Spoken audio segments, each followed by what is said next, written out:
Learn, unlearn, relearn. இத கேள்விப்பட்டிருக்கீங்களா? இத வந்து ஆல்வின் டாஃப்லர் அப்படின்ற ஒரு ஃபியூச்சரிஸ்ட் சொல்லியிருக்காரு. அவர் என்ன சொல்லியிருக்காரு அவருடைய கோட்ல அப்படின்னு பார்த்தீங்கன்னா, 21st செஞ்சுரி ஸ்கில்ஸ்ல இல்லிட்ரேட் பீப்பிள்லாம் யாரெல்லாம் இருப்பாங்க தெரியுமா? யாரெல்லாம் வந்து those who cannot learn, unlearn and relearn.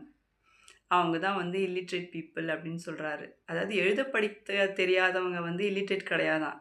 யாரெல்லாம் வந்து தங்கள வந்து லேர்ன், அன்லேர்ன், ரீலேர்ன் பண்ணிக்காம இருக்காங்களோ, அவங்கலாம் தான் வந்து இல்லிட்ரேட் பீப்பிள் அப்படின்னு சொல்றாரு. ஏன் இப்படி சொல்றாரு அப்படின்னா, இந்த லேர்ன், அன்லேர்ன், ரீலேர்ன் அதனுடைய பெனிஃபிட் என்ன அப்படின்னு பார்த்தீங்கன்னா, enhanced learning and then adaptability 2 இருக்கு. ஸோ என்ஹான்ஸ்டு லேர்னிங்னா என்னன்னா, those people who are very receptive. அதாவது அவங்கள வந்து நம்ம ஒரு புது விஷயம் கத்துக்கணும் அப்படின்னு சொல்லிட்டு வந்து ரிசப்டிவா இருக்கும் பார்த்தீங்களா? ஆர்வமா இருக்கிறோம் பார்த்தீங்களா? They will be having the enhanced learning. And then adaptability அப்படின்னு பார்த்தீங்கன்னா, இப்போ நம்ம வந்து people or employees in a school management. We are under the management. ஒரு இன்ஸ்டிடியூஷன்லயோ, ஒரு காலேஜ்லயோ, ஒரு ஸ்கூல்லயோ we are working means we are the employees. And we should be move forward. So we should be moving forward to unlearn. That is அன்லேர்ன்லேருந்து நம்ம என்ன பண்ணணும், மோர் எஃபெக்டிவாக எப்படி ஒர்க் பண்ணலாம்.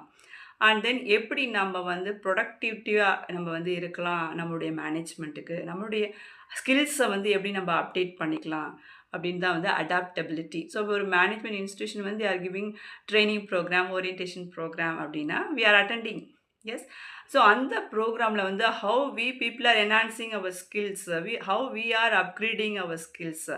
That is nothing but the learn, unlearn and relearn.